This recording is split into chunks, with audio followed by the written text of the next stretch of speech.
তীব্র দাবদাহে অতিষ্ঠ বঙ্গজীবন। পরিত্রাণের উপায় খুঁজছে মানুষ। বৃষ্টির দেখা নেই। ঘড়িতে সকাল 9টা বাজতেই গনগনে রোদের আঁচে পুড়ছে গোটা বাংলা। রাস্তাঘাট একেবারে শুনশান।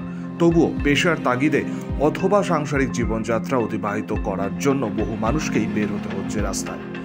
সামান্য দূর যাওয়ার পরেই ক্লান্তি ঘিরে ধরছে। তাই মানুষকে এই চরম দাবদাহে সামান্য স্বস্তি দিতে রবিবাসরীয় সকাল থেকেই দুর্গাপুরের দয়ানন্দ কালচারাল ক্লাব এবং হর্ষবর্ধন বয়েজ ক্লাবের উদ্যোগে দু জায়গায় পথ চলতি মানুষকে ঠান্ডা পানীয়, তরমুজ ও ফল খাওয়ানো হলো। পথ চলতি ক্লান্ত মানুষ দাঁড়িয়ে পড়লেন পথে। রৌদ্রদগ্ধ শরীরকে সামান্য স্বস্তি দিতে ঠান্ডা শরবতে চুমুক। স্বেচ্ছাসেবী সংগঠন, বিভিন্ন রাজনৈতিক সংগঠন এভাবেই বিগত কয়েকদিন ধরে দুর্গাপুরে পথ চলতি মানুষদের জন্য জলছত্রের আয়োজন করে চলেছে। ব্যুরো রিপোর্ট, নিউজ আট।